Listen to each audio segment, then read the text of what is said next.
Bonjour à tous, bonjour tout le monde et merci beaucoup d'avoir choisi cette séquence Levons les murs des inégalités pour votre première séquence du Forum mondial Normandie pour la paix. On est très heureux de vous voir dans une salle pleine de lycéens normands de toute la Normandie, de lycéens et lycéennes de toute la Normandie. On est très heureux de passer cette heure et demie avec vous, donc sur le thème Levons les murs des inégalités.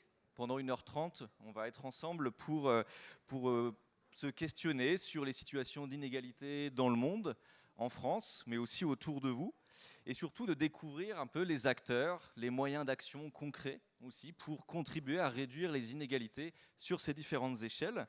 Vous allez pouvoir réfléchir aussi aux différents liens et partenariats efficaces qui permettent de lutter contre ces inégalités. Et avant d'aller plus loin, surtout, et pour introduire cette séquence, je vais inviter Madame Nicole Hamelin à monter sur scène pour introduire cette séance.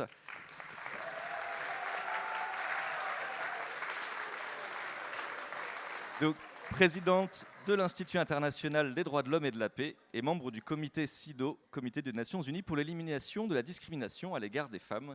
Bravo. Je vous laisse la parole. Merci beaucoup et merci à vous tous d'être là. Vous êtes le cœur de ce Forum mondial pour la paix. Vous êtes le cœur des priorités de l'Institut pour les droits de l'homme et de la paix. Et je suis heureuse, précisément, en tant que présidente, avec Benoît, Clémence, Jonas Baucher, et Alexandra et toute l'équipe, de vous accueillir très nombreux pour cette journée fantastique, marquée par une thématique, une double thématique, abattre les murs, mais aussi réduire les inégalités. C'est la même chose, au fond.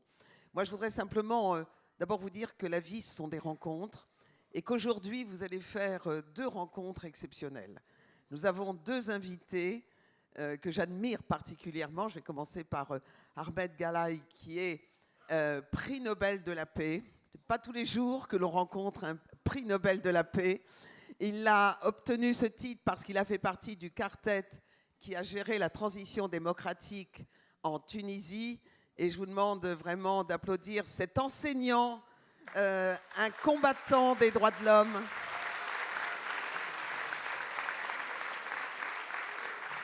Dont le témoignage tout à l'heure va éclairer, je n'en doute pas, vos choix et sans doute vos vies. Et puis je voudrais remercier et accueillir une femme exceptionnelle que j'admire beaucoup, Magali Lafourcade, qui incarne aussi le combat pour les droits de l'homme, qui n'est pas un combat, je dirais, du passé, bien au contraire, c'est un combat d'avenir. Et si Ahmed incarne la société civile et la force d'innovation, de résistance et d'action de la société civile, Magali également, puisqu'elle est responsable de la Commission nationale consultative des droits de l'homme de France, qui est donc une institution des droits de l'homme qui appartient aussi à un réseau mondial d'institutions. Elle est magistrate également, comme Ahmed Galaï, professeur. Elle est professeure à Sciences Po. Et elle incarne aussi ce que peut faire l'institution des droits de l'homme. Et elle vous expliquera comment elle exerce un contrôle et aussi une action d'innovation et d'inspiration du gouvernement français dans ce domaine. J'ai appartenu à cette grande maison et je dois dire que le travail qui s'y fait est tout à fait remarquable. Juste quelques mots pour vous dire, comme je le disais à l'instant, que vous étiez au cœur des priorités de l'Institut, parce que nous sommes focalisés sur l'éducation, la sensibilisation aux droits et naturellement la formation. Et c'est extrêmement important. Je voudrais simplement vous dire que les droits de l'homme, moi je les vis aussi du point de vue des Nations Unies, où j'exerce une responsabilité dans l'un des 10 comités en charge des droits de l'homme, singulièrement celui des droits des femmes, que les inégalités doivent être combattues si l'on veut vraiment travailler à la paix, si l'on veut vraiment travailler à la démocratie, si on veut vraiment travailler au développement durable. Et les droits de l'homme ne sont pas seulement une obligation internationale, ce n'est pas seulement une contrainte éthique, c'est une force collective de transformation des sociétés. Sans les droits de l'homme, il n'y aura jamais de réussite du développement durable. Sans les droits de l'homme, il n'y aura jamais de paix. Et ils doivent être un préalable à toute action politique au plan national et international. C'est pourquoi l'idée des murs, qu'ils soient réels ou virtuels, est une contradiction avec la tolérance, avec l'ouverture aux autres et avec le sens de l'altérité. Alors l'inégalité la plus fondamentale, c'est encore celle qui oppose les femmes et les hommes sur le plan du droit. Et comment on y remède? Eh bien, il faut absolument d'abord faire confiance au droit international, au système international, au socle universel des droits de l'homme. Ce que Boutros Boutros-Ghali, un secrétaire général adjoint des Nations Unies, qualifiait d'irréductible humain, ce qui n'est ni retranchable de l'individu, ni négociable. Et je vous demande de vous engager sur ce terrain. Il est très important que vous soyez l'avant-garde de ce soutien au droit. Sans loi, il n'y a pas de possibilité de lutter contre les violences et les inégalités. Mais ce n'est pas seulement une contrainte, ce n'est pas seulement une obligation juridique. Je le disais tout de suite, c'est une force. Les droits de l'homme sont une force. Et lutter contre les inégalités, c'est aussi se donner les moyens d'assurer un développement harmonieux et juste du monde. Et puis, c'est plus encore. C'est une réponse aux défis modernes. Aujourd'hui, nous sommes dans un monde interdépendant qui doit être fondé sur l'ouverture et pas la fermeture, pas le repli, pas je dirais, l'égoïsme. Et quand on parle d'inégalité, on parle bien sûr d'inégalité entre les hommes et les femmes, entre les hommes eux-mêmes, mais il faut aussi parler des inégalités entre le Nord et le Sud, des inégalités dans les modèles de développement qui font qu'un certain nombre de pays aujourd'hui paient pour des modèles de développement qu'ils n'ont jamais assumés. Et pensons aux populations autochtones, à toutes ces populations vulnérables aujourd'hui menacées de disparition, comme peut l'être aussi la biodiversité. C'est cela l'inégalité profonde. C'est cette injustice inouïe qui nous conduira à notre propre perte, puisque nous ne pourrons pas sauver, même pas la planète, si nous continuons ainsi. Donc en abattant les murs, en luttant contre les inégalités, eh bien, je crois qu'on apporte une toute petite contribution au défi majeur aujourd'hui, qui est simplement de sauver cette planète au nom du bien commun. Il n'y a pas d'intérêt, au fond, égoïste qui vaille la peine. Il faut absolument que nous gardions tous ensemble. Et j'étais, comme vous, étudiante à Caen, je suis maintenant aux Nations Unies, et j'ai la même vision. Je me dis que nous appartenons à un monde dont nous sommes tous responsables. Et quand on a l'âge que vous avez, on est effectivement projeté sur cette humanité. L'humanité, c'est bien plus important que l'identité. C'est la façon dont on peut aussi sauver sa propre vie. Donc soyez des engagés, soyez à l'avant-garde de ce mouvement et rejoignez aussi l'Institut parce que nous sommes proches de vous. Nous travaillons aussi au niveau international, mais nous sommes avant tout proches de vous, nous sommes là. Et je vous demande simplement d'être des militants des droits de l'homme, des ambassadeurs des droits de l'homme. J'ai besoin de vous et le monde a besoin de vous. Merci beaucoup.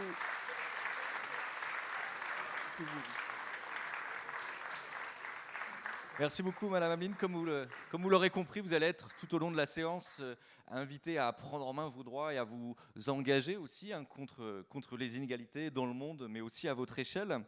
Donc, la lutte contre les inégalités, c'est une thématique qui est bien sûr au cœur des droits de l'homme, au cœur des objectifs de développement durable aussi, dont on aura l'occasion de reparler tout à l'heure.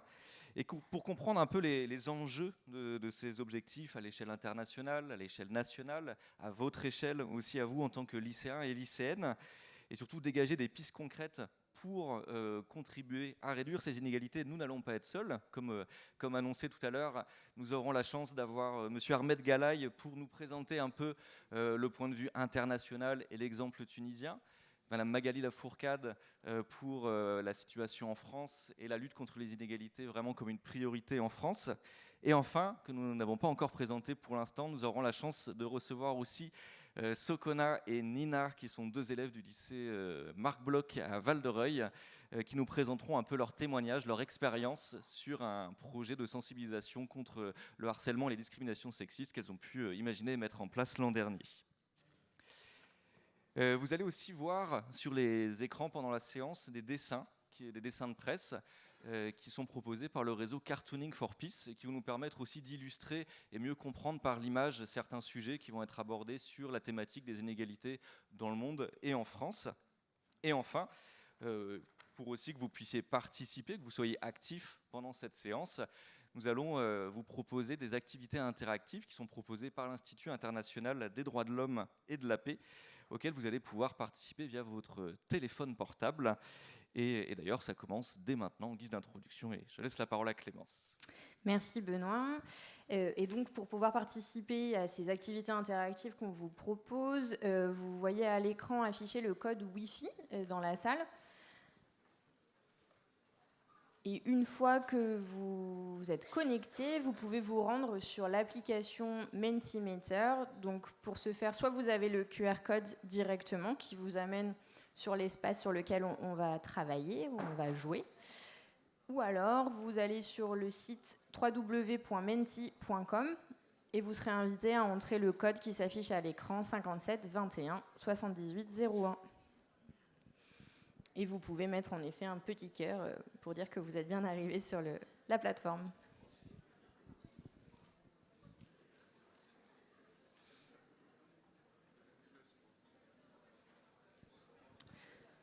Parfait. Encore quelques secondes.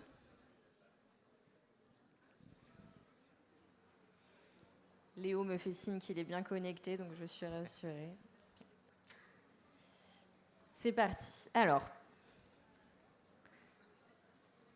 pour s'approprier un petit peu cet outil Mentimeter, on va commencer par une première question et on va sonder votre humeur ce matin. Êtes-vous plutôt impatient, impatiente de participer à cet atelier, motivé, curieux, curieuse, fatigué ou perplexe?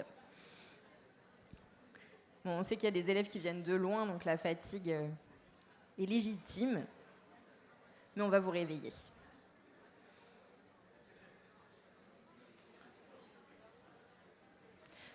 Parfait. Donc on a une grande mission, Benoît, ainsi que vous, chers invités, de réveiller ces lycéens, lycéennes, tout au long de cette matinée. Alors, on va passer à la première session de cette séquence sur la lutte contre les inégalités, en abordant la question des inégalités à travers le monde. Et on va vous défier un petit peu, puisque comme l'a dit Madame Ameline, vous êtes au cœur de cette séance. Première question. Selon vous, quelles affirmations sont correctes, sont vraies? 50% des 6-12 ans non scolarisés vivent dans des zones de conflit, 75% de l'humanité vit en zone rurale. Le mariage entre personnes de même sexe n'est autorisé que dans 11 pays du monde. Et enfin, environ 3 milliards de personnes n'ont encore jamais utilisé Internet. À vous de jouer. Vrai ou faux?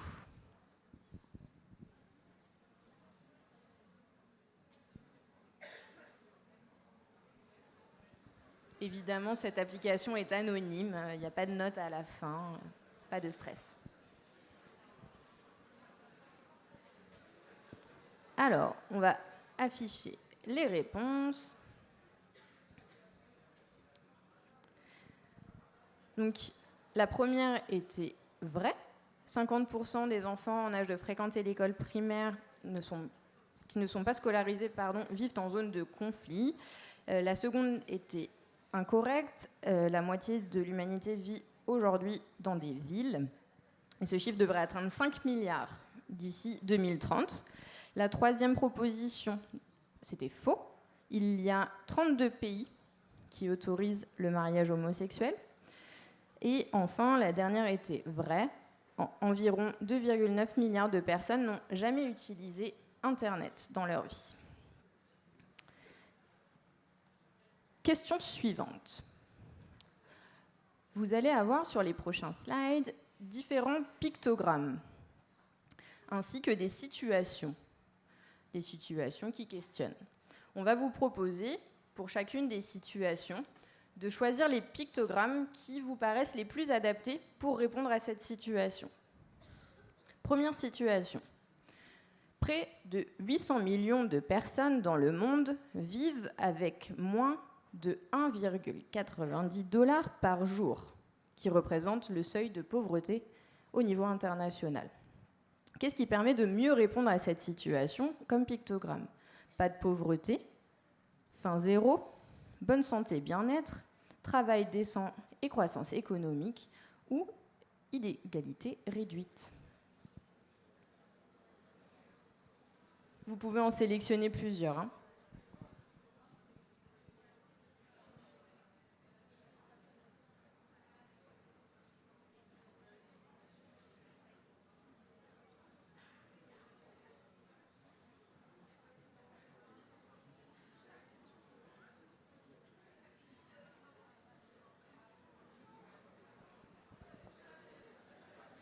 Alors, ça se resserre. Donc c'est en majorité le pictogramme pas de pauvreté, suivi du numéro 10, inégalité réduite. Il y a encore quelques participants. 149, 152. On pourra partager les chiffres définitifs à vos enseignants si vous voulez avoir toutes les statistiques à la fin. Bon, inégalité réduite regagne un peu à la fin. Deuxième situation. Donc là, même questionnement, vous devez choisir les pictogrammes qui vous permettent de répondre au mieux à cette situation.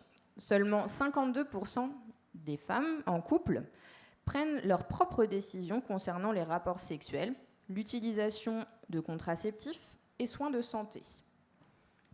Qu'est-ce qui permettrait d'améliorer cette situation selon vous?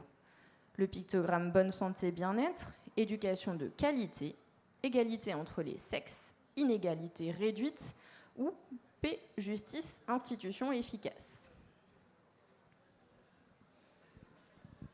Là encore, vous pouvez en choisir plusieurs.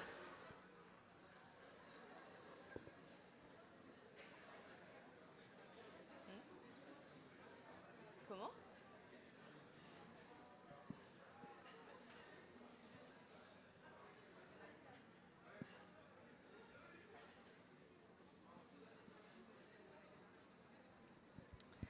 Alors, le pictogramme numéro 5 semble remporter le plus de succès, égalité entre les sexes, ainsi que l'éducation de qualité.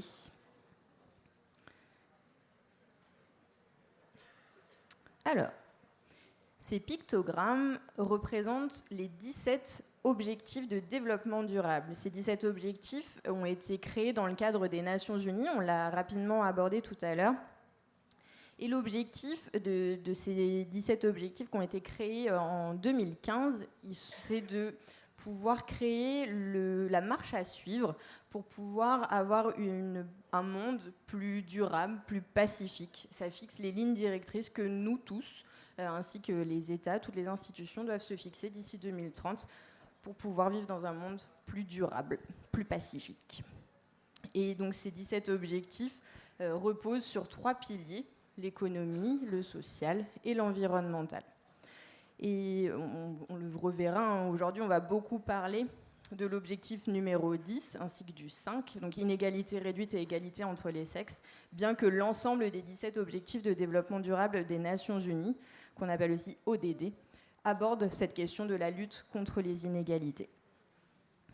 Voilà les défis qui se posent à nous tous et nous toutes d'ici 2030. Alors, question suivante, c'est la dernière de cette session. On va vous proposer, sur la carte qui s'affiche, de sélectionner l'endroit du monde où, selon vous, il y a le plus d'inégalités à ce jour. Où retrouve-t-on le plus d'inégalités selon vous? Vous sélectionnez sur la carte et ensuite vous pouvez valider.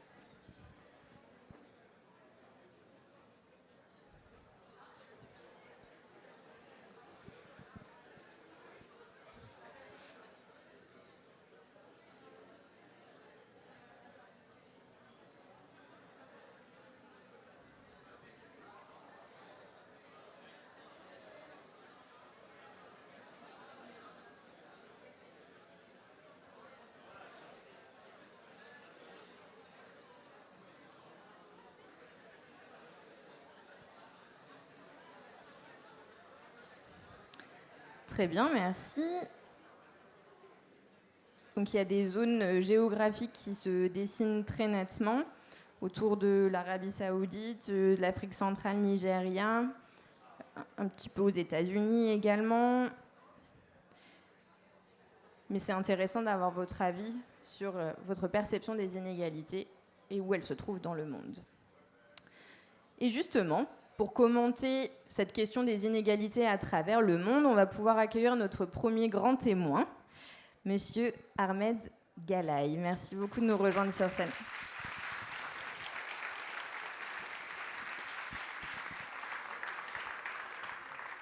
Sabah al-Khir. Assalamu alaikum. Alors, c'est pour commencer par... Vous pouvez vous asseoir si vous le souhaitez. Oui, je vais après m'asseoir. Parce que assalam, ça veut dire la paix. Et c'est le salut arabe. Assalamu alaikum, ça veut dire paix soit sur vous. Mes enfants, mes élèves, mes amis, jeunes. Encore les paroles de Madame la Présidente résonnent en moi comme un éclair qui me stimule encore, malgré mon âge avancé. Alors que dire de vous? Elle nous a appelés à faire tomber les murs. D'autres le dressent, les sphères d'influence financière, les sphères d'influence tribale, toutes les sphères d'influence despotique dans le monde, que ce soit dans les familles, dans les écoles parfois, malheureusement, dans le monde entier. Vous voyez combien il y a d'inégalités, de murs, les migrants qui migrent, les réfugiés, les pauvres, les homosexuels, les femmes, toutes ces catégories précarisées. Alors d'autres mettent des murs, nous allons dresser les ponts. Et c'est à vous. Alors qui d'autre que la jeunesse, avec cette sève, la chispa, comme disent les Espagnols, cette étincelle, cette bougie qui, elle ne brûle pas pour rien, la bougie. Nous avons brûlé pour que d'autres soient illuminés. La bougie, le symbole de Amnesty International, c'est toute une histoire d'espoir. C'est vrai que des gens sont morts, des personnes ont été emprisonnées, mais pour une cause noble humaine, c'est l'humanitude. L'humanité, c'est un terme inspiré de Senghor, il parle de négritude. Cette humanitude qui nous assemble, c'est elle qui va faire tomber ces murs et dresser les ponts, encore une fois. Alors, mon propos, j'ai préparé comme un enseignant une application, je vais un peu la consulter, je peux vous la laisser après pour mes amis. Je vais commencer par un constat. D'emblée, toutes les révolutions de ce monde, les tunisiennes, la syrienne, la libyenne, en Égypte, même avant, en Tchécoslovaquie, l'ancienne Europe du Nord, de l'Est, pardon, pas du Nord, du Nord, elles ont commencé par un refus de ces inégalités. Donc les inégalités, comme un déni flagrant des droits humains, sont un grand détonateur de révolution, de puissance transformatrice, parce que aucune personne, aucun homme, aucune femme, aucun enfant même, ne supporte longtemps cette servitude des inégalités. Vous voyez, les peuples colonisés ont bravé les difficultés, la mort, les bombes pour recouvrer leur indépendance. Donc, un premier message, c'est qu'il faut faire attention. Je parle ici à ces influences, à ces sphères d'influence belliqueuses parfois. Le capital est belliqueux, parce que les inégalités tuent. Vous allez voir que les inégalités tuent. Il y a des gens qui meurent à cause de ces inégalités. Donc voilà, donc il faut faire attention, messieurs les capitalistes, dans le sens... il y a certains capitalistes qui sont bons quand même, mais je parle du capitalisme sauvage, la mondialisation qui rampe dans ce monde-là et qui ne prend pas compte des intérêts de base des populations fragilisées. Parce que c'est une négation flagrante, comme a dit la présidente, de ce socle commun qui nous unit, ce socle des droits humains. Le socle, vous le connaissez, il y a les 3 grands textes fondamentaux, c'est la Déclaration des droits de l'homme de 1948, et le premier article de cette déclaration stipule que tous les hommes, mais sur les femmes aussi, mais là c'est l'homme générique, tous les hommes naissent libres et égaux en droit et dignité. Et toutes les conventions par la suite, parce que la déclaration n'est pas contraignante, elles reprennent ces mêmes valeurs de dignité, d'égalité, de justice, de respect et d'humanité. La Convention internationale des droits civils politiques, la Convention internationale des droits économiques, sociaux et culturels reprennent ces mêmes valeurs avec beaucoup plus de développement. Les conventions qui concernent les catégories comme les femmes, la CEDAW, la discrimination contre les femmes, que madame, je rends hommage à son rôle pour détruire ces discriminations. Il y a une convention importante des Nations Unies qui oblige les États, et les États ont toujours trois obligations essentielles.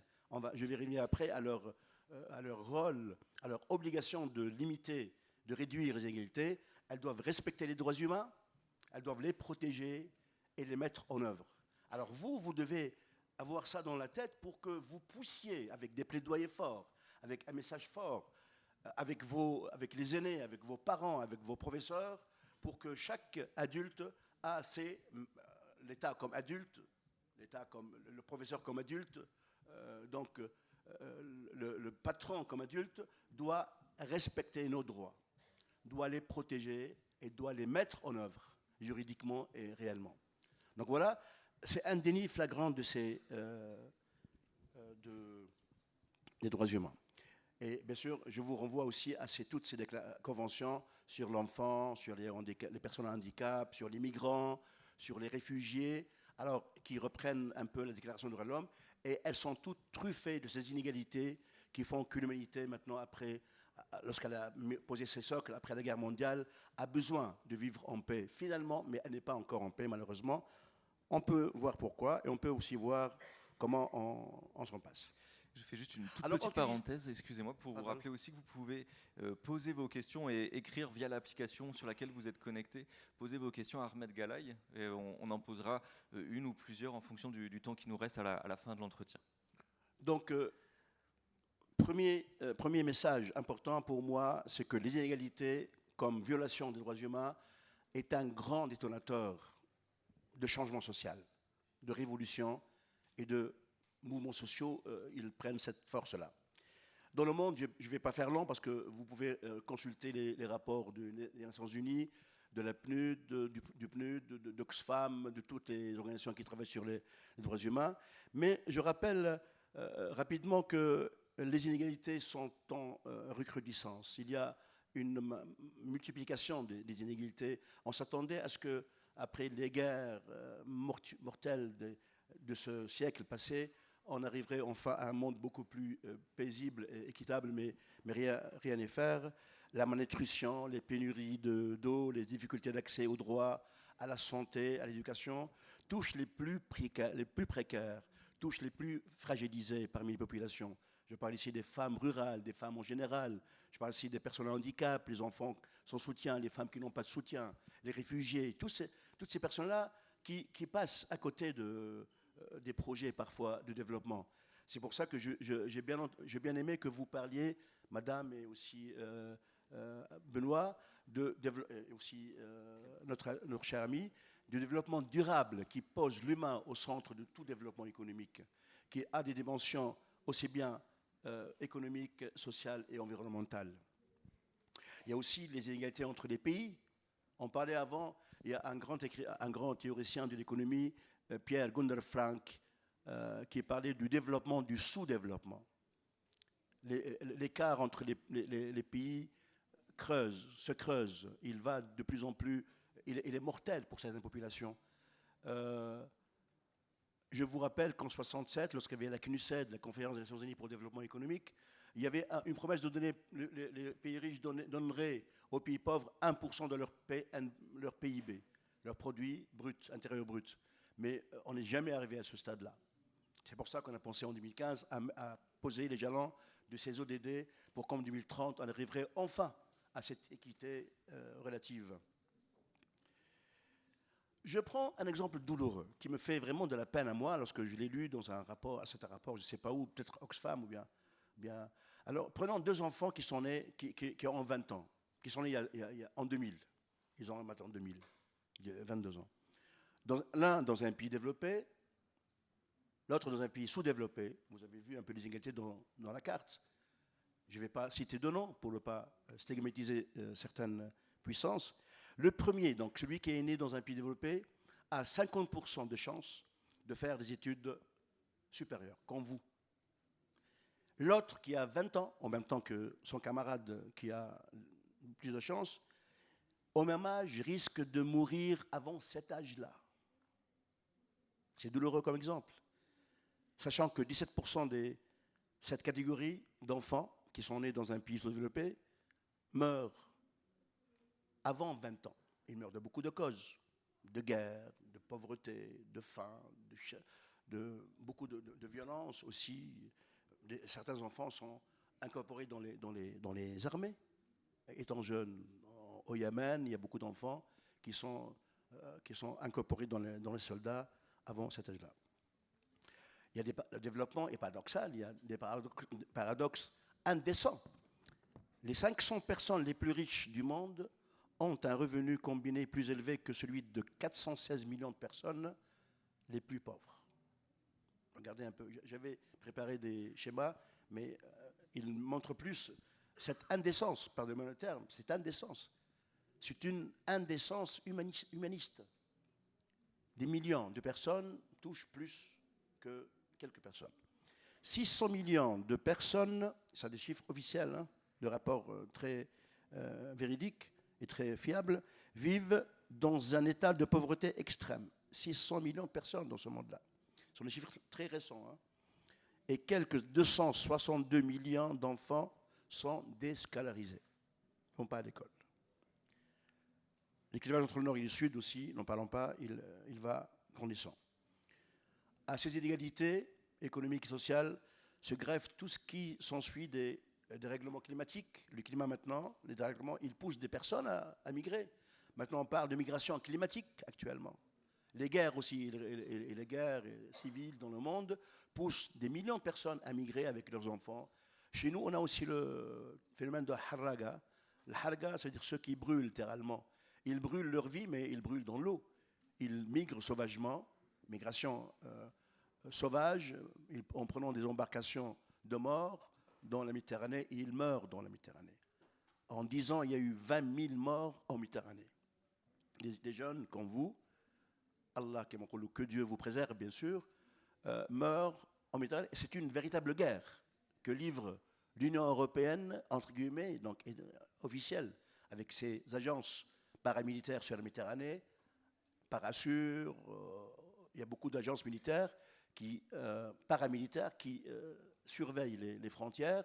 C'est un droit que les pays surveillent leurs frontières, mais pas au détriment des humains.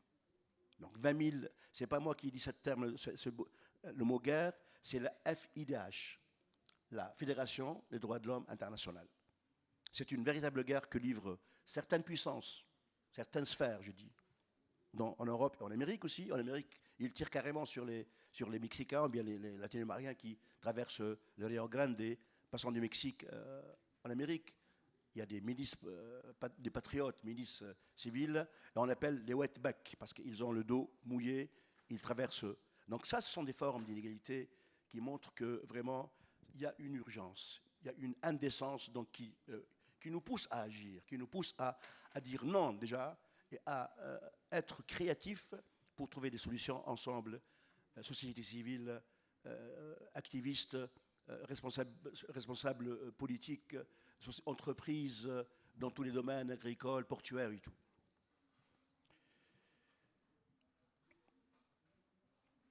La fortune des 10 hommes les plus riches du monde a doublé alors que 90% de l'humanité a des revenus moins importants que prévu à cause de la Covid. La Covid a tué beaucoup de personnes, mais aussi beaucoup de sociétés s'en sont remplies les poches. En mars 2020 jusqu'à novembre 2021, beaucoup de gens, 10 hommes les plus riches, ont doublé leur fortune. Alors que, bien sûr, les populations pauvres ont encore perdu beaucoup de leur... Les inégalités contribuent chaque jour à la mort d'au moins 21 300 personnes. 4 secondes. un mort pour chaque seconde. Excusez-moi de parler un peu mortuaire, mais c'est la réalité qui blesse, qui frappe, qui nous fait poser des questions. Les chiffres d'une organisation mondiale très fiable, très crédible, Oxfam, qui parle de ces chiffres-là. Alors, je passe sur les chiffres, il y a beaucoup de chiffres, mais je ne vais pas. Je parle aussi un peu de dérèglement climatique. 20 des milliardaires les plus riches émettraient en moyenne 8000 fois plus de carbone que le milliard de personnes les plus pauvres dans le monde. On fait des sommets du climat, on fait des promesses, mais 8000, ils font 8000 fois plus de bénéfices. Donc, vous voyez un peu que parfois les puissances énergétiques, les puissances industrielles font du commerce, font du bénéfice sur notre... Et vous avez vu qu'aujourd'hui, je crois qu'il y a une grande manifestation des lycéens pour le climat. C'est un mouvement social important qui pousse l'humanité à réfléchir. Combien j'ai encore de...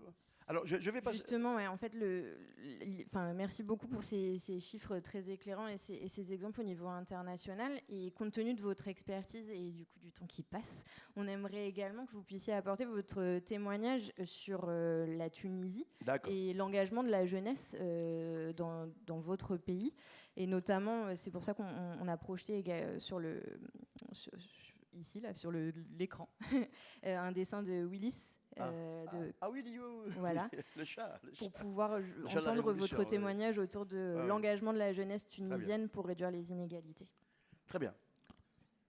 Alors, pour la Tunisie, moi j'appartiens à il y a beaucoup de mouvements de jeunesse. La révolution de 2011 a été l'œuvre de la jeunesse, qui a mobilisé les autres aussi de la société civile, qui ont mobilisé les gens grâce aux réseaux sociaux.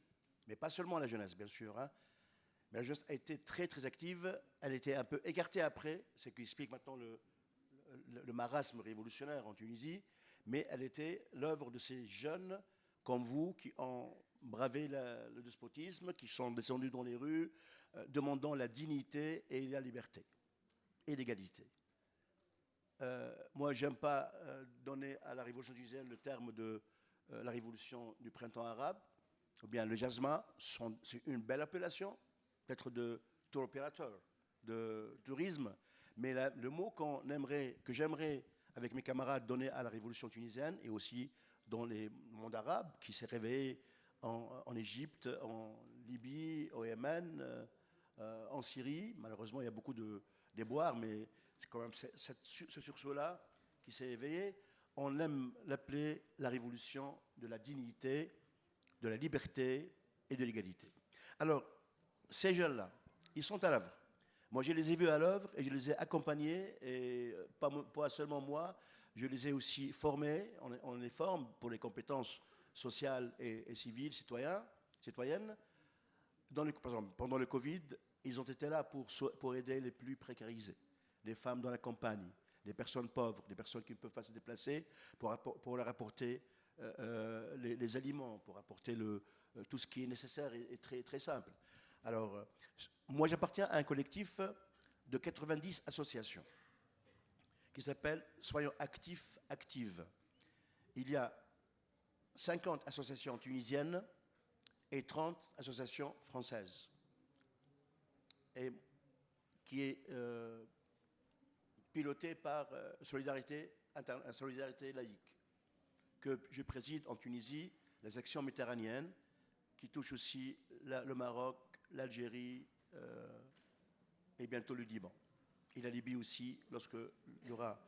Donc ces jeunes, depuis déjà la Révolution, hein, ils ont beaucoup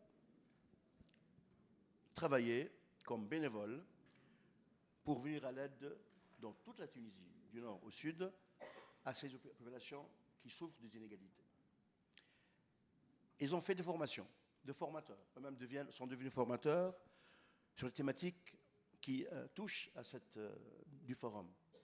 Les droits de l'homme, la participation locale, la démocratie locale, l'économie sociale et solidaire, l'économie qui ne cherche pas le profit seulement, mais l'économie qui part des besoins des plus précaires, les femmes dans les campagnes, les femmes rurales. On a un problème énorme en Tunisie comme dans beaucoup de pays en émergence. Beaucoup de femmes travaillent dans la campagne avec moins de rien comme droit, et ils meurent dans le travail parce qu'on les transporte d'une façon bestiale, excusez-moi le terme, dans des camions. Elles sont debout, on mouille les camions pour qu'elles ne puissent pas s'asseoir. Et parfois, il y a un accident parce que lorsque le camion s'arrête, tout d'un coup, elle tombe. Et il y a quelques victimes de ce travail-là. Donc, nous, ils font du plaidoyer auprès des... ça, c'est très fort aussi. Il faut faire des formations en plaidoyer pour faire des campagnes auprès des États, auprès des gouvernements, auprès des ministères, pour qu'ils prennent leurs responsabilités. Ils sont redevables. Les États sont redevables. Il y a un terme, accountability. La redevabilité sociale. Tout patron, toute entreprise doit avoir ce terme-là, de garder un peu en tête qu'ils sont redevables devant les personnes qui travaillent avec eux, ou bien l'État aussi redevable devant les citoyens qui ont élu ces redevables, ces élus. Donc cette redevabilité entraîne des responsabilités sociales. Et les jeunes, chez nous, il reste 1 minute. Je voulais juste finir après une question du public. D'accord. D'accord. Donc, rapidement. Oui. Alors, on a fait beaucoup de travail parce que ces ONG très actives, très actives, très jeunes aussi, hein, dans toute la campagne, dans toutes les régions de la Tunisie. Ils font du plaidoyer sur l'éducation comme vecteur important de transformation sociale. L'éducation, c'est elle aussi, c'est le levier. C'est un levier important. Si on éduque bien, je n'ai pas eu le temps de parler des égalités scolaires, par exemple. Il y a beaucoup d'égalités scolaires. Il faut reformer un peu l'éducation. Il ne faut plus tirer vers le haut seulement les méritants et laisser les autres les plus, je ne dirais pas les plus faibles. Parce que l'école, elle est plutôt dirigée dans ce que Piaget appelle l'intelligence hypothético-déductive et ignore les intelligences multifactorielles de Gardner comme spatiale, artistique, linguistique. Donc là, technique et opérationnelle, si on prend en compte ces différentes intelligences, elles ne sont pas pyramidales, elles ne sont pas hiérarchisées. L'école irait mieux. Merci beaucoup. Merci beaucoup en tout cas pour ces éclairages. J'aimerais bien juste finir par une dernière question donc, qui a été envoyée par un lycéen ou une lycéenne du public. Alors c'est pas une question facile, mais on va juste vous demander une réponse assez rapide quand même. Comment répondre à ceux qui nient l'universalité de la Déclaration universelle des droits de l'homme en la jugeant trop occidentale ou impérialiste? Une question très pertinente parce que nous, militants de droits de l'homme, on a toujours cet écueil devant nous. Alors, on dit que voilà, c'est issu d'un monde occidental, c'est issu de l'Occident. C'est en Europe qu'on a fait ça, ou bien en Amérique qu'on a fait ça. C'est comment ça s'appelle, Roosevelt, la femme de Roosevelt qui a été à la commission. Il y a aussi des Arabes, il y avait des Irakiens à l'époque, peu importe. Mais on leur dit que c'est pas ça, c'est une première réponse. C'est une accumulation, c'est un résultat. Heureusement que le monde libre occidental a puisé de cette sève des populations. Il y avait le même texte, même en islam. En islam, il y avait des textes qui, pendant les premières années de l'hégire avec Mahomet, il y avait des textes que moi je connais, je dis à mes enfants et aux élèves, qui sont le prémisse du droit humanitaire international. Lorsque vous faites la guerre et vous gagnez, il ne faut pas tuer la personne. Il ne faut pas arracher les arbres, il ne faut pas tuer les vaches. Il faut laisser les gens vivre s'ils acceptent. Bon, il y a beaucoup de limites, mais il y a les prémices. Il y a aussi en Afrique, il y a aussi l'arbre à baobab, l'arbre à palabra, qui regroupe les vieux et qui émettent des consignes pour la population, pour respecter l'autre. Les 10 commandements eux-mêmes, c'est aussi un prémisse de droit. Ne pas tuer, ne pas mentir, ne pas voler, etc. Donc, si on cherche dans les cultures du monde, on trouve les prémices de cette socle important. Le socle important, il a commencé déjà bien avant, avec les Lumières de Montesquieu, de Rousseau, avec de l'intolérance, de la tolérance. Il a commencé avec Hobbes et Locke en Angleterre, avec l'humanisme. L'humanisme vient de Hobbes et de Locke.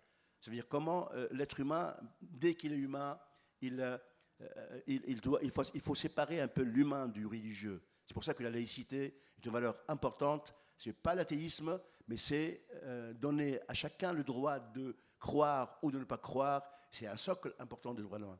Autre chose, si un Chinois se regarde dans le miroir et un Arabe se regarde dans le miroir, puis, alors nous avons tous pratiquement la même forme humaine, hein, c'est-à-dire nous sommes debout, nous avons une dignité humaine, que soit... je vous rappelle qu'avant, la femme et le noir n'avaient pas d'âme pour les chrétiens. Hein. Donc, même aussi pour les Arabes, il y avait beaucoup d'esclaves dans la période anti-islamique. Alors, est-ce que personne... deuxième argument pour cette question-là. Est-ce qu'une personne d'entre vous, bien dans le monde entier, accepterait qu'on violente une personne parce qu'elle est différente? L'excision des filles, par exemple, qu'elles soient arabes, égyptiennes, mexicaines, elle est à bannir. Donc l'être humain est universel. Il est universel. Les différences, c'est des différences culturelles. Je prendrai ici l'exemple pour finir, hein, parce que j'ai d'autres arguments, mais pour finir, un exemple pédagogique important qui est très beau d'ailleurs. Vous fêtez Pâques et vous dessinez sur les œufs de Pâques beaucoup de dessins. C'est ça, hein? C'est ça ou bien je me trompe? Parce que ce n'est pas ma culture. Alors, il y a les œufs de Pâques. Tout à fait. Il y a le chocolat, il y a aussi des dessins. Moi, j'ai vu en Suisse, j'étais en Suisse un moment, et les enfants dessinent les œufs de Pâques avec beaucoup de couleurs, beaucoup de formes. Alors, je prends un œuf de Pâques. Dans une corbeille. Il y a plein de couleurs, plein de formes, c'est très très joli, c'est une diversité. Mais lorsque vous cassez l'œuf, qu'est-ce que vous trouvez? Le même jaune d'œuf. C'est ça l'humain. En dehors, c'est les cultures. Donc c'est une richesse, c'est une coloration, c'est une diversité. Les façons de penser, les façons de faire la cuisine, les façons de se promener, la façon de voir le monde, ça c'est ce qui est à l'écorce, ou bien à la coquille de l'œuf. Mais on a tous ce même œuf. C'est l'indivisibilité de l'homme. L'homme est indivisible et la richesse vient de sa différence. Nous sommes tous libres, égaux, nous sommes tous différents et égaux. Donc, différence et égalité. Vous êtes convaincus de cette réponse-là, mademoiselle? Merci beaucoup, très beau mot de conclusion. Merci beaucoup Ahmed Galaï, donc président de Solidarité laïque Méditerranée et ancien vice-président de la Ligue tunisienne des droits de l'homme. Merci beaucoup. Je vous invite à regagner votre place. Et ça va être de nouveau à vous de jouer. Oui, alors, on va passer à la deuxième séquence sur les inégalités en France. On va vous inviter à reprendre vos téléphones. C'est toujours sur le même code, hein, sur Mentimeter. Et le code est le même, 57 21 78 01. Et la première question est la suivante. Quel principe est illustré par cette image? Est-ce l'égalité, la discrimination, l'inégalité ou l'équité?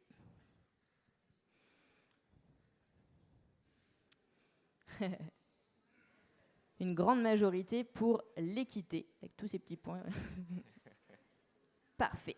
En effet, il s'agissait bien de la notion d'équité, qui se distingue de l'égalité, puisque l'équité apporte un soutien adapté aux besoins de chacun pour atteindre une égalité de fait. On s'adapte aux besoins et à la réalité de chacun.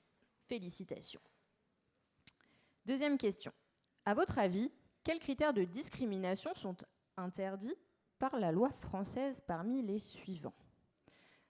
On ne peut pas discriminer sur le nom, l'orientation sexuelle, la domiciliation bancaire, la religion ou les caractéristiques génétiques. Vous pouvez cocher plusieurs réponses.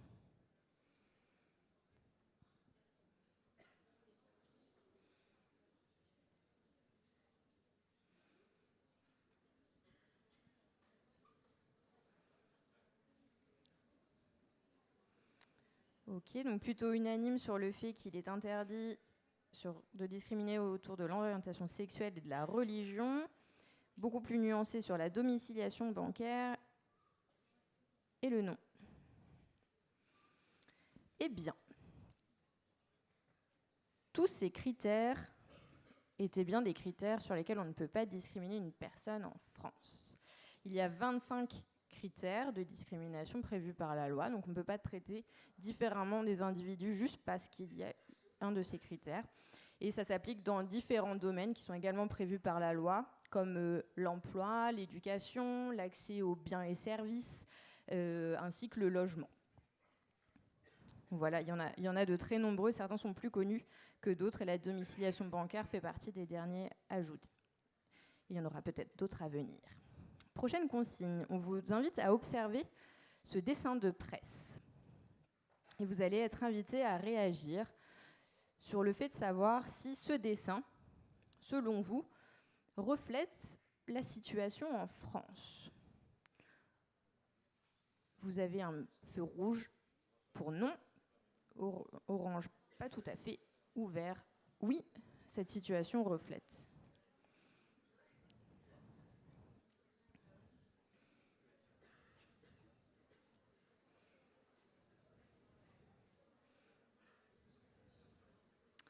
Ok, donc je remets l'image rapidement.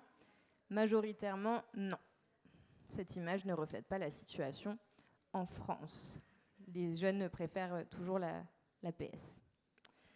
Selon vous, quels sont les 3 combats prioritaires en France pour lutter contre les inégalités?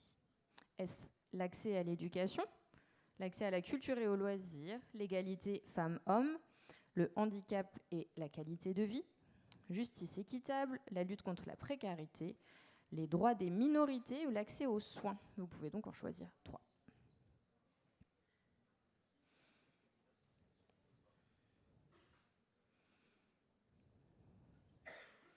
Magali, regardez bien, puisque vous serez invité peut-être à réagir. C'est intéressant pour vous, j'imagine, d'entendre la parole des jeunes sur ces questions-là.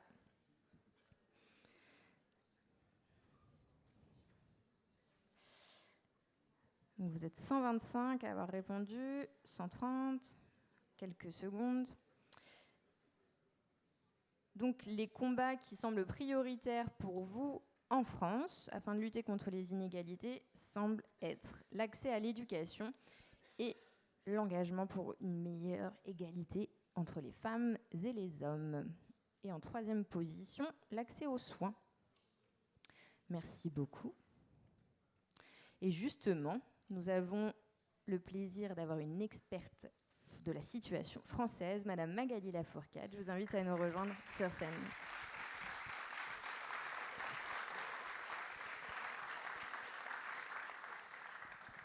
Bonjour, Magali Lafourcade, secrétaire générale de la Commission nationale consultative des droits de l'homme.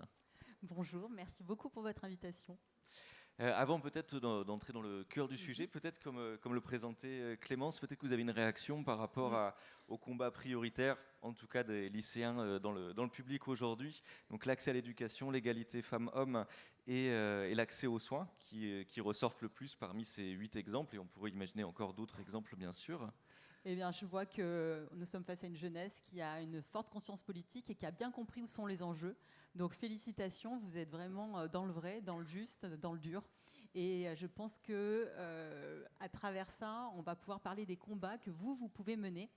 Et je voudrais, si vous me permettez, réagir sur la question qui avait été posée par un jeune tout à l'heure sur l'universalité, car je pense que c'est absolument essentiel de comprendre ce que ça veut dire. Ça ne veut pas dire que les droits de l'homme sont respectés dans le monde partout, ou bien au contraire. Ça veut dire qu'il n'y a pas un seul endroit sur cette terre où les personnes revendiquent la reconnaissance de leur égale dignité, la reconnaissance de leur dignité humaine. Les droits de l'homme, ce n'est que ça, c'est concrétiser cette reconnaissance de la dignité. Et donc chacun, dans le monde, et on le voit, nous, quand on travaille sur les droits de l'homme, des défenseurs du monde entier, souhaitent que, pour leurs proches comme pour eux-mêmes, leur dignité soit reconnue. Et c'est cela l'universalité des droits humains. C'est aussi l'histoire, comme l'a rappelé Ahmed Galati, que quand on regarde la structuration des des déclarations des droits humains, des pactes internationaux, des conventions internationales, en fait, c'est assis sur toutes les tragédies qui, dans l'histoire, ont massacré des hommes, ont mis au banc de ce que c'était que l'humanité des personnes, des groupes. Et c'est cette histoire longue qui se passe dans toutes les latitudes du monde qui a permis de déclarer ces droits et pas de les découvrir. C'est-à-dire qu'ils sont déclarés comme un corpus de droits les plus précieux de l'être humain, mais ils ne sont pas nouveaux, bien sûr. Et c'est là aussi le message qui me semble être très important à travers toutes les slides que vous nous avez montrées tout à l'heure, c'est qu'en fait, j'ai emprunté les mots de Margaret Mead, qui est une très célèbre anthropologue américaine, ne doutez jamais qu'un petit groupe d'individus conscients, déterminés, enthousiastes est capable de changer le monde. Et c'est toujours ainsi que cela s'est passé. Et moi, ma conviction, et c'est en quoi j'engage toute mon existence, c'est que vous pouvez, on peut, entrer dans ce cercle des gens, multiplier les cercles des personnes qui décident de changer le monde. Et la CNCDH, elle fait exactement le pont, puisque je reprends cette expression qui est magnifique, sur ne faut pas construire des murs, mais construire des ponts, entre la société civile, qu'Ahmed Galaï représente ici, et les Nations Unies, que Nicolas Emeline représente ici.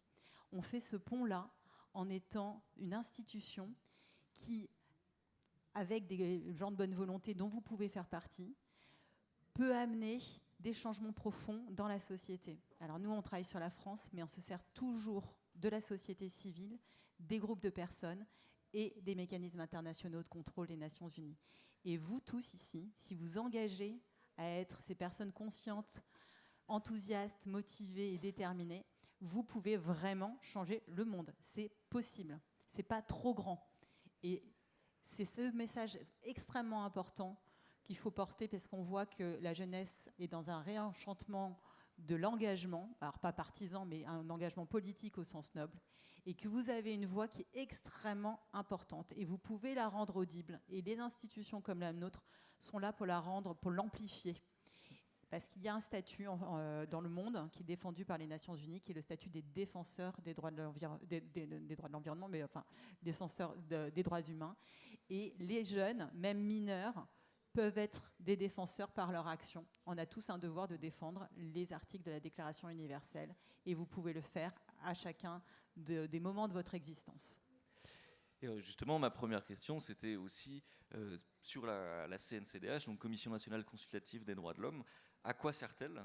Comment elle fonctionne et comment elle participe à réduire les inégalités en France ? Alors, la CNCDH, elle est très ancienne, elle est composée pour moitié de personnalités qualifiées, dont Nicolas Emeline a été pendant très longtemps donc, une des personnalités qualifiées, et aussi de la société civile, donc les syndicats, les grandes associations. Elle est de droit français et elle est ancrée aux Nations Unies puisque toute son histoire a accompagné la création et la structuration du droit international des droits de l'homme. Donc, ce n'est pas des droits qui sont loin. En fait, c'est des choses qui sont très concrètes et chaque jour, vous pouvez revendiquer ces droits et il y a des tas de mécanismes qui sont là pour vous aider à les mettre en œuvre. Puisque comme l'a rappelé Ahmed tout à l'heure, il faut protéger les droits de l'homme, il faut aussi les mettre en œuvre. Et nous, on promeut l'approche fondée sur les droits de l'homme en se servant de nos deux leviers phares, que sont la société civile et les Nations Unies. Et donc, même si on n'est que consultatif, on prend en étau, et on se sert aussi beaucoup des juridictions, mais on prend en étau le gouvernement qui se trouve coincé entre cette montée de la société civile et les revendications qui sont portées par les experts internationaux qui contrôlent ce que fait la France. Depuis la Seconde Guerre mondiale, depuis qu'on s'est aperçu que de la faillite des États pour protéger les êtres humains, que finalement la souveraineté était utilisée par les États comme une garantie, c'est la garantie réciproque, la garantie de l'arbitraire et de se protéger les uns des autres, les mécanismes internationaux veillent à être un peu la mouche du coche pour pouvoir vérifier que les États ne font pas n'importe quoi. La France n'est pas une île, elle est dans un circuit, elle a ratifié des conventions et elle doit les respecter. Et vous pouvez revendiquer chacun des droits qui sont contenus et garantis. Donc, ce que nous faisons, c'est par exemple, quand tout à l'heure, quand vous parliez des 25 critères, eh bien, il y a un critère qui a retenu particulièrement les critères de discrimination. Nous, on a, avec ATD Quart Monde, qui est une magnifique association, porté le critère de discrimination fondé sur la précarité économique. C'est nous qui l'avons porté.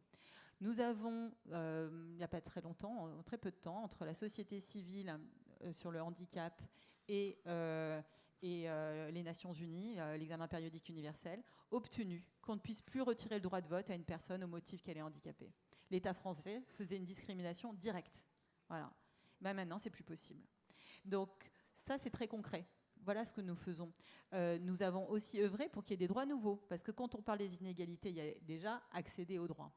Les personnes LGBTIQIA+, ont pendant longtemps été criminalisées dans ce pays.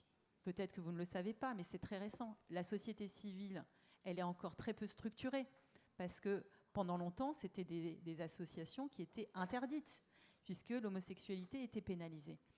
Aujourd'hui, le mariage, dans ce que vous l'avez montré, le mariage homosexuel est autorisé dans 35 pays. C'est bien, mais c'est très peu. En France, c'est très récent finalement. Et il y a eu des débats extrêmement douloureux. Il y a de l'homophobie dans le pays. Mais nous avons travaillé sur le mariage de personnes de même sexe, et nous avons également travaillé beaucoup pour la reconnaissance de la PMA pour les femmes célibataires et lesbiennes. Donc, ça, c'est déjà une façon très concrète de lutter contre les inégalités en créant des droits nouveaux. Et après, il y a la question des discriminations. Il faut lutter contre les discriminations. Et là, le chemin est encore long. Alors, je vais peut-être poser une question qui est peut-être très naïve. C'est vrai que le principe d'égalité, là on a beaucoup parlé d'inégalité, mais du coup de fait aussi d'égalité, qu'on retrouve dans la devise française, qu'on retrouve affichée dans les mairies, dans les écoles. Comment expliquer qu'on constate encore beaucoup trop sans doute, d'inégalités en France? Alors, la France est un pays qui quand même, quand on prend une focale un peu plus large, qui est un pays qui a une passion de l'égalité, où il y a beaucoup moins d'inégalités que dans d'autres pays. Donc déjà, il faut aussi voir ce qui se passe ailleurs. D'ailleurs, mais ça suffit pas. Je fais juste une petite parenthèse sur la carte des inégalités qui était montrée tout à l'heure. Personne, en tout cas parmi vous, n'a sélectionné un pays européen, et ni la France d'ailleurs. Ouais. Donc il y a une conscience quand même qu'on est plutôt dans un pays où il y a des outils pour éviter l'extrême pauvreté. Mais quand on voit toutes ces personnes qui dorment à la rue, on s'aperçoit qu'il y a encore énormément de choses à faire. Parce que bien sûr, vous pouvez avoir des revenus minimums, mais pour ça, souvent, il faut avoir un domicile pour pouvoir toucher ces revenus. Il faut une domiciliation bancaire. Donc on voit qu'il y a un non-recours aux prestations de base minimales pour éviter l'immense pauvreté. Et il y a des ONG comme ATD qui travaillent extrêmement bien sur ce plan-là pour pouvoir éviter le sans-abrisme, etc. Donc, c'est mieux qu'ailleurs, mais on ne peut pas se satisfaire de ce qui se passe. Et puis en plus, on vient de vivre une série de crises. Donc là, on a une crise économique qui arrive. On a la crise du Covid. Il y a une régression majeure des droits des femmes. On peut se souvenir de la phrase de Simone de Beauvoir, hein. Il suffira d'une crise économique, religieuse, on aurait pu dire sanitaire, pour que les droits des femmes soient les premiers sacrifiés. Il faut toujours, notre vie durant, elle dit, rester vigilant. Donc il faut cet appel à la vigilance. Donc il y a énormément de problèmes d'inégalité, et il faut voir les droits humains, c'est une réponse. C'est pour ça que cette approche fondée sur les droits de l'homme, elle est fantastique. C'est que vous avez des droits qui sont des droits liberté. La liberté de manifester, qui a d'ailleurs été très très atteinte en France. Il y a donc des libertés politiques, la liberté du droit de vote. Je vous ai parlé du droit de vote des personnes handicapées. Et puis, il y a des droits créances, c'est-à-dire que vous demandez à votre État de vous donner un minimum de prestations pour pouvoir être capable d'exercer vos autres droits. Et c'est ça qui est magique dans le corpus des droits humains, c'est que les droits sont tous interdépendants. Donc, quand vous mettez en œuvre un droit, vous facilitez sa concrétisation, ipso facto, nécessairement, vous créez aussi les moyens de la réalisation des autres droits. Je vous donne un exemple. Vous êtes en train de faire des études. Donc, vous participez, vous bénéficiez du droit à l'éducation. On a vu tout à l'heure que tous les enfants n'avaient pas cette chance. Avec ce droit à l'éducation, couplé au droit du droit de l'information, vous avez accès à énormément d'informations par plein de canaux. Vous pouvez être des meilleurs citoyens, vous êtes mieux éclairés et donc vous participez mieux au vote. Et donc vous faites que le pays peut être mieux gouverné avec des gens qui sont plus compétents plutôt que ces dictateurs dans certains pays. On dit d'ailleurs les démocraties ne souffrent jamais de famine parce qu'en fait les mauvaises informations ne remonte pas vers les dictateurs. Peut-être que si Vladimir Poutine était dans une démocratie, il entendrait que son armée va très mal. Voilà. Donc, et que le pays va très mal. Donc vous voyez qu'il y a cette idée que plus on est éduqué, meilleure sera la santé, meilleure sera la gouvernance du pays. Vous aurez accès à une justice de meilleure qualité. Les inégalités entre les femmes et les hommes seront réduites. Les assignations, c'est insupportable d'être assigné, d'avoir, quand vous naissez d'une certaine couleur ou dans un certain quartier, eh ben, votre vie, elle va être déterminée par ça. C'est insupportable. Il faut s'indigner contre ça. Et donc, on est en train de se dire que finalement, l'égalité formelle, c'est joli, mais ça ne suffit pas. Si on veut faire vivre le principe de liberté, égalité, fraternité, ou sororité, ou solidarité, il faudrait aussi penser en termes d'égalité des chances, d'égalité des conditions. Et il y a des programmes de discrimination positive. Je trouve que le terme est mal adapté, mais en France, on en a, et ça fonctionne. Merci beaucoup. Juste une dernière question, et je rappelle aussi au public que vous pouvez envoyer votre question via l'application Mentimeter, donc sur votre téléphone. Comment concrètement les citoyens, les citoyennes peuvent agir pour l'égalité, et quelle est la place aussi de la jeunesse dans ce combat? Alors la place de la jeunesse, elle est immense, parce que vous avez vu qu'aujourd'hui, les droits humains sont particulièrement précarisés à cause de la crise climatique et environnementale, à cause aussi de toutes ces inégalités qui vont s'accentuer. On parle de plus en plus d'un racisme environnemental. C'est pas pour rien que les campements, les aires d'accueil des personnes roms, qui sont ceux qui subissent le racisme le plus fort en France, sont toujours sur des zones les plus polluées, à côté des déchetteries. Donc il faut s'élever contre tout ça. Et vous avez une conscience politique qui est absolument fantastique. Alors il y a une première chose, c'est de vous dire que vous avez un statut de protection qui est le statut de défenseur des droits de l'homme, qui est un statut avec une déclaration des Nations Unies de 1998 qui a été adoptée au Palais de Chaillot le 9 décembre à l'occasion du cinquantenaire de la Déclaration universelle des droits de l'homme qui avait été, elle, adoptée au Palais de Chaillot le 10 décembre 1948. Donc vous voyez la force symbolique de la chose. Et ça veut dire que vous avez droit à une protection pour les actions que vous menez en faveur des droits humains. Même mineurs. C'est le fait d'œuvrer pour quelque chose. Moi, j'entends dans un discours politique qui s'élève, contre lequel vous devriez tous être révoltés. C'est un discours d'infantisme. Même le mot, il n'existe pas, On va le faire rentrer dans le Robert bientôt. Hein. L'infantisme, c'est quoi? C'est quand vous dites, ben voilà, Friday for Future, moi, je ne vais pas aller en cours vendredi. Alors qu'on ne dise pas que je vous ai invité à ne pas aller en cours, parce qu'il faut quand même vous former, mais franchement, moi je pense que je ne serais pas allée en cours le vendredi à votre âge. Mais si, quand vous faites un mouvement comme ça, quelqu'un vous dit, mais à votre âge, vous devriez vous intéresser à la couleur de votre trousse. Mais quel scandale! Ça veut dire une généralisation, une assignation. Vous êtes jeune, donc vous n'auriez pas un avis sur votre avenir. C'est vous qui êtes concernés. C'est nous aussi avec nos enfants. Donc là, il faut s'élever, il faut dire mais non, ce que j'ai à dire est aussi recevable, intéressant que ce qu'on va dire toute autre personne. Donc mettez-vous en groupe, faites des choses. J'ai des étudiants à la fac qui ont voulu faire une action comme les étudiants portugais devant la Cour européenne des droits de l'homme pour dire que leur droit à la vie, leur droit à l'éducation, leur droit à la santé était atteint. Parce que la France ne s'impliquait pas assez dans la lutte contre le réchauffement climatique et les désastres environnementaux. On sait aujourd'hui que les désastres environnementaux naturels, les plus extrêmes à cause du réchauffement, affectent les populations les plus vulnérables. Il y a une grande inégalité sur comment ça va se passer. Et affectent en particulier les femmes. Elles sont plus victimes, et les enfants, plus victimes de violences sexistes et sexuelles. Le patriarcat s'exerce de manière extrêmement brutale dès lors qu'il y a un événement climatique grave. Voilà, ce que vous avez apporté là-dessus, vous avez une légitimité majeure puisque c'est votre avenir, c'est votre vie qui est en jeu et celle de vos enfants. Donc, levez-vous, indignez-vous et vous aurez une protection des mécanismes internationaux. Et la CNCDH sera là pour vous aussi, pour amplifier votre voix. Donc, on peut faire des choses. Il n'y a pas besoin de créer une association formelle. Vous avez vu, #MeToo, #MeToo Média, #MeToo inceste, #Black Lives Matter. Vous pouvez faire avancer une cause, le mettre à l'agenda politique, juste par des mouvements sociaux. Ça, c'est extrêmement important. Utilisez vos outils. Vous n'avez pas besoin de rentrer dans des carcans formels avec des déclarations à la préfecture de création d'une association. Vous pouvez juste arriver par vos mouvements, par vos idées, à diffuser des messages clés. Le hashtag double peine sur ces filles et ces femmes qui sont allées porter plainte et qui ont été tellement mal reçues par la police. Ça fait changer le gouvernement. Nous, derrière, on fait un plaidoyer. On s'appuie là-dessus pour dire, vous voyez, il y a un mouvement fort dans l'opinion. Vous êtes le moteur. Nous, derrière, on vous accompagne. Mais c'est vous qui faites. Voilà. Et c'est vous qui changez le monde. Et vous venez d'ailleurs plus ou moins de répondre à une des questions du public que nous avons reçues, qui était comment et pourquoi les jeunes doivent-ils garder un engagement dynamique face aux visions pessimistes du futur ?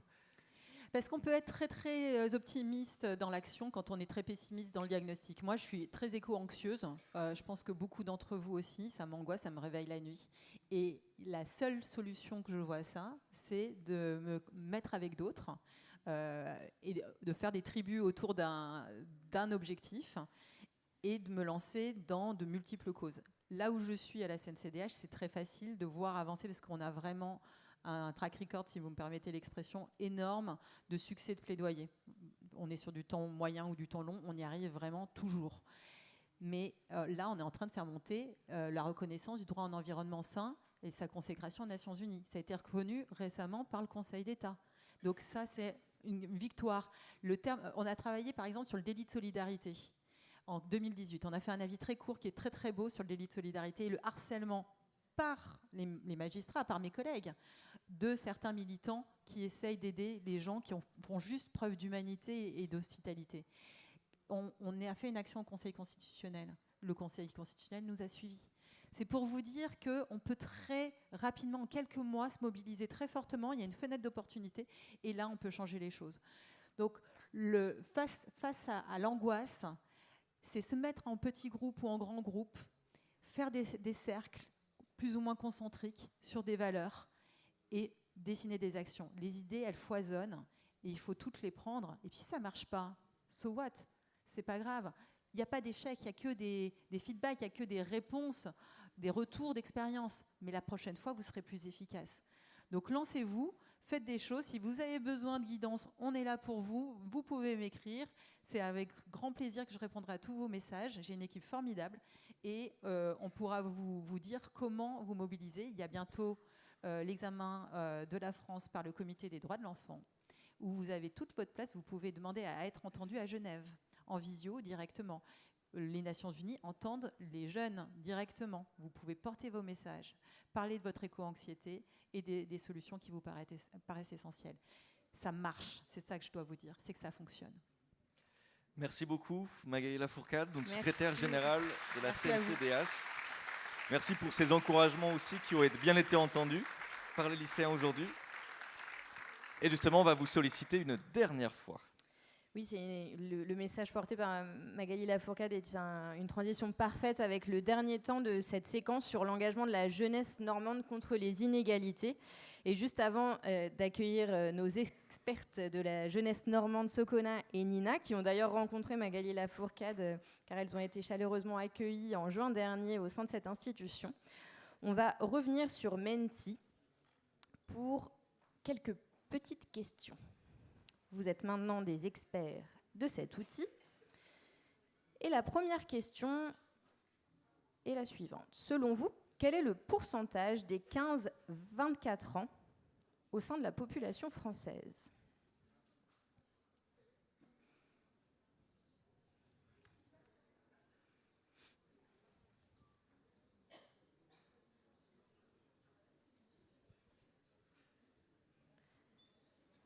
Alors, vous étiez légèrement au-dessus.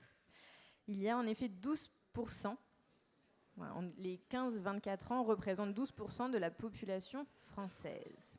Vous vous voyez plus nombreux. Mais c'est aussi un message pour dire que, bien que 12% soit très important, c'est moins que ce que vous imaginiez. Et pour autant, vous avez la parole. Vous avez cette force d'engagement dont Madame Lafourcade notamment témoignait, ainsi qu'Ahmed Galaï et les filles pourront appuyer tout à l'heure.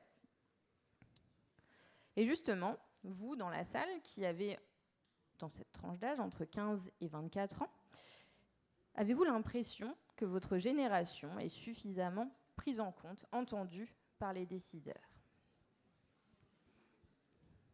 Oui ou non? On attend quelques secondes. Vous êtes 100 à avoir répondu. Mais le constat semble sans appel. Plus de 85% d'entre vous pensent que vous n'êtes pas suffisamment entendus.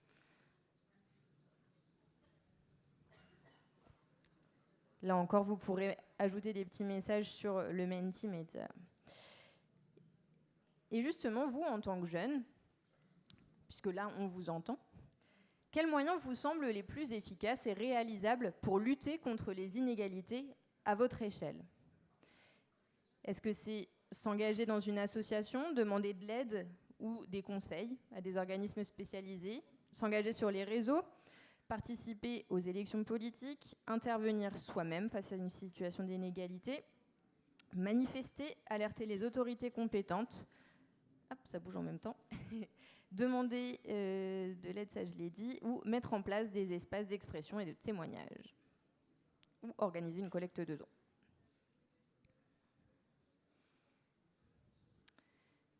Il y a la question de la sensibilisation aussi entre pairs, donc des jeunes qui sensibilisent les jeunes.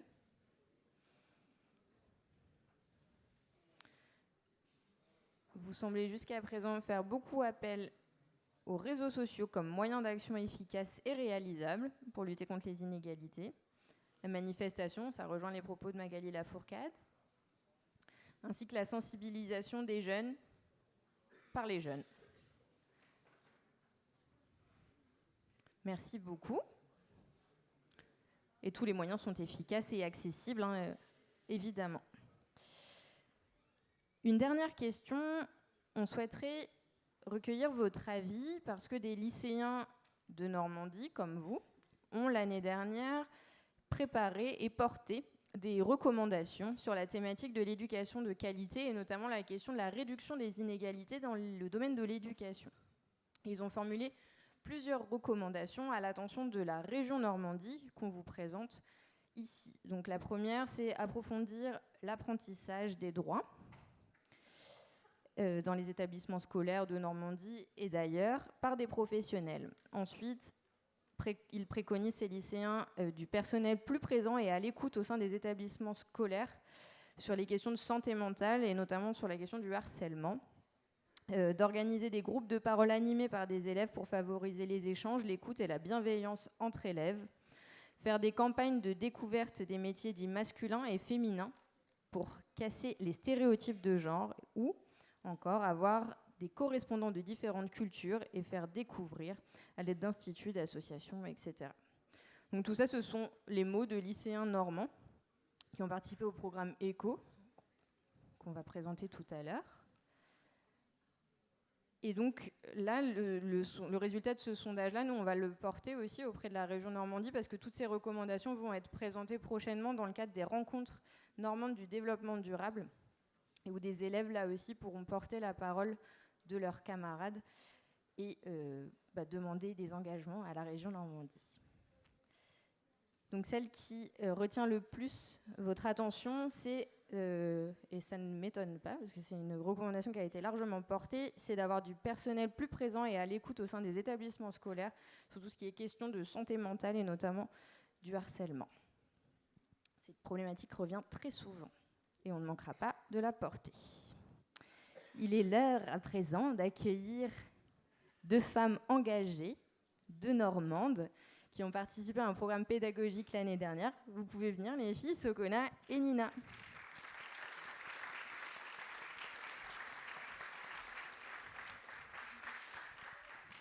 Donc vous êtes toutes les deux lycéennes, comme le disait Benoît tout à l'heure, au lycée Marc Bloch à Val-de-Reuil, et non pas de Rueil, désolée pour la coquille.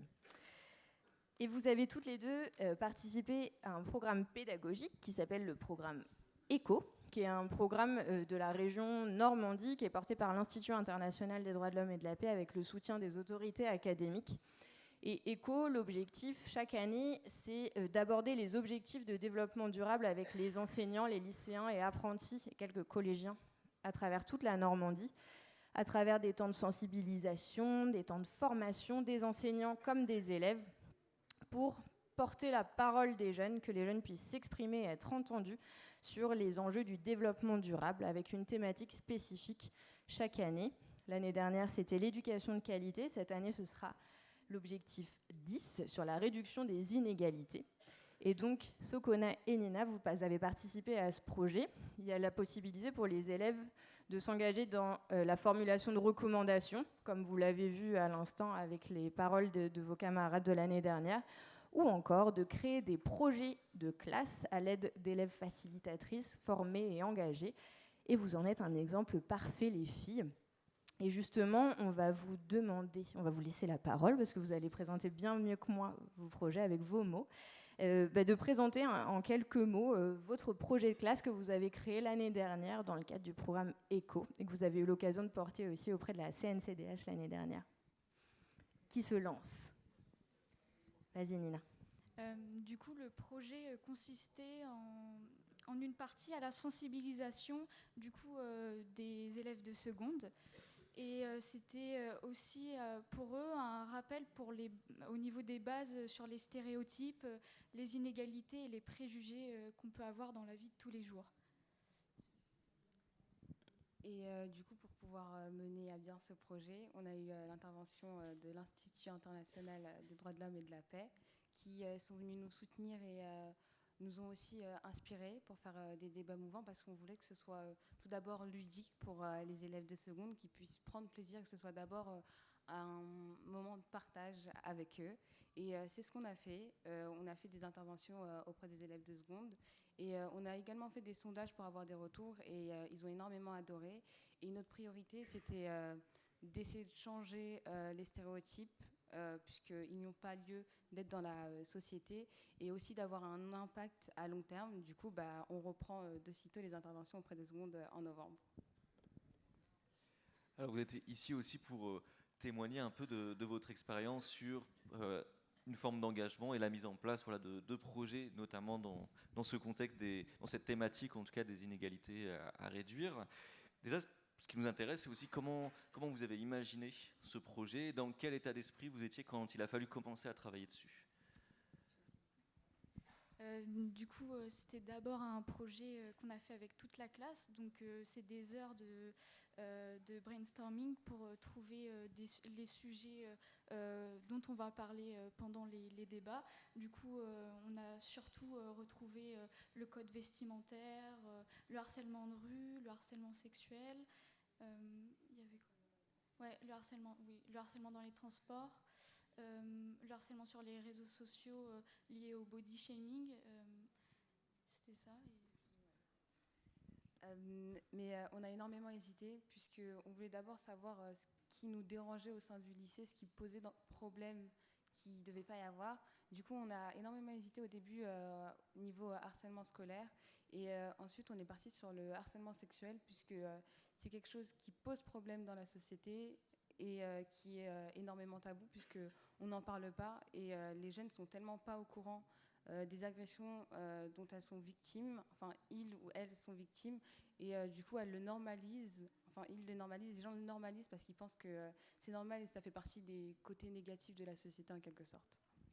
Et du coup, là, on le voit, vous êtes très à l'aise, vous êtes sûr de vous, sans notes, pour parler de votre merveilleux projet, ce qui est très courageux, félicitations.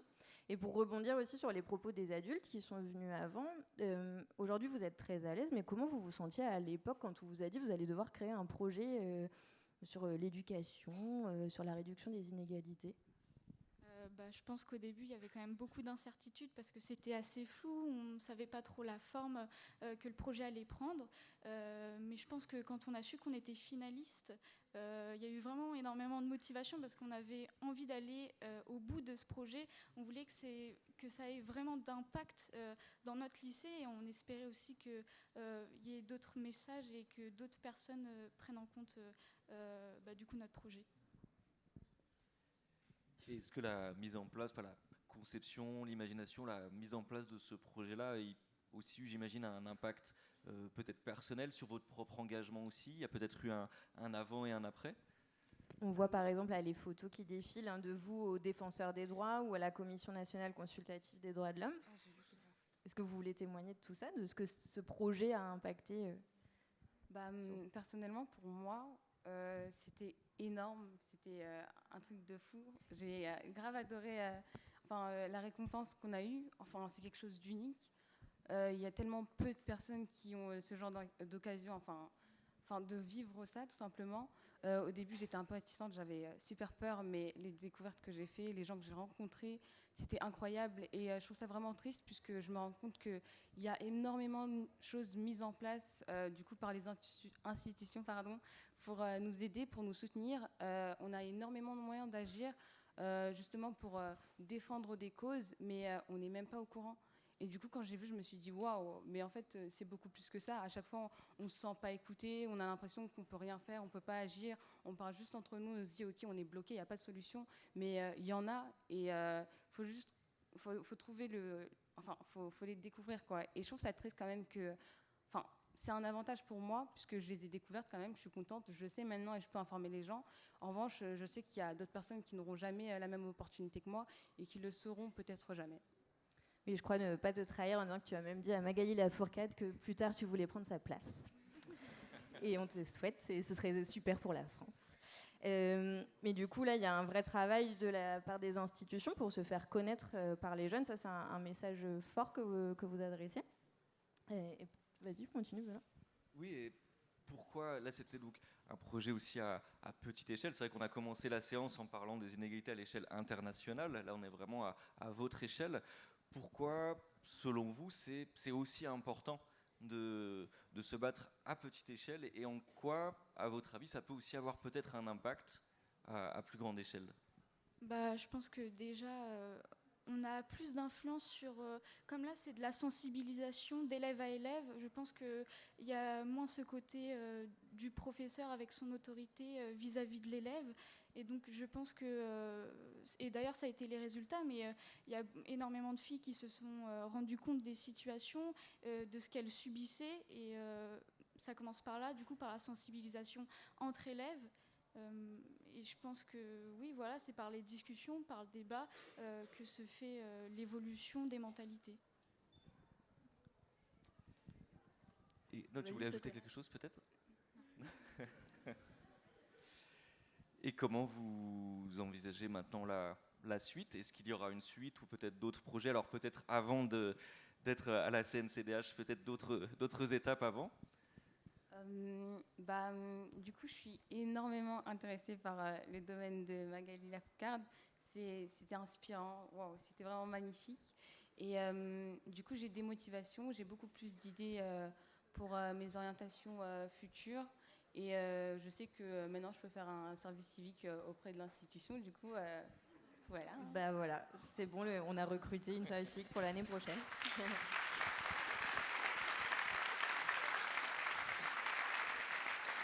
Et du coup, peut-être profiter de vous avoir, les filles, avec votre parcours, vos motivations. Vous l'avez dit, vous allez reprendre là, les sensibilisations auprès des plus jeunes dès la rentrée, là, dès les prochaines semaines.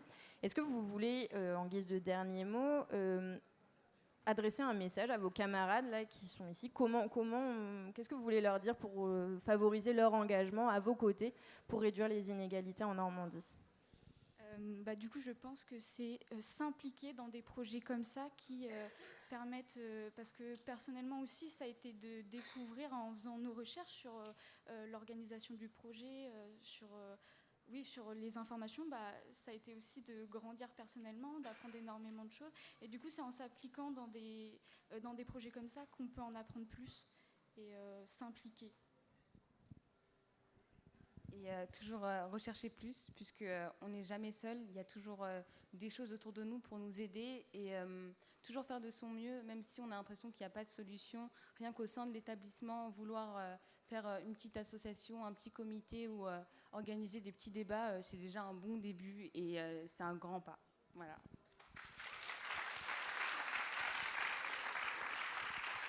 Merci. Merci infiniment les filles pour ce témoignage très inspirant. Engagez-vous à l'image de Sokona et Nina et allez visiter les institutions pour mieux les connaître.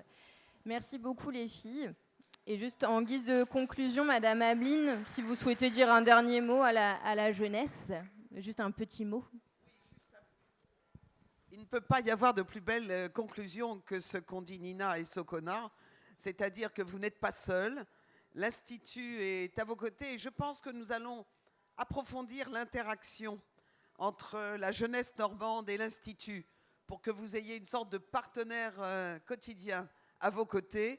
Pourquoi ne pas créer des clubs droits de l'homme au sein de vos lycées, au sein de vos classes? Parce que les droits de l'homme commencent ici et vous l'avez très bien démontré, même si la loi instaure l'égalité, les stéréotypes sont un poison de l'existence parce qu'ils vous forcent à agir contrairement à ce que vous ressentez. Donc il faut vous engager, il faut vous battre. On est avec vous et vraiment merci pour votre excellente organisation. Je trouve que c'était interactif. Merci à nos intervenants formidables. Et je voudrais simplement vous dire qu'il y a des rencontres qui changent les vies, il y a des déclics qui changent les vies. Et moi, je me souviens qu'à l'université, j'ai adoré l'histoire des idées politiques en me disant « on peut changer le monde ». Et je vous promets qu'on peut le changer. Et quand on sauve une vie, quand on sauve une femme, quand on permet à un enfant d'accéder à l'éducation, on a le sentiment que l'on est comblé. Et c'est peut-être ça le vrai sens de la vie. Merci. Merci beaucoup. Merci beaucoup, merci Madame Ameline, merci Monsieur Galaï, Madame Lafourcade, merci à tous et toutes d'avoir participé à cet atelier. Profitez bien de votre journée au forum. Et merci.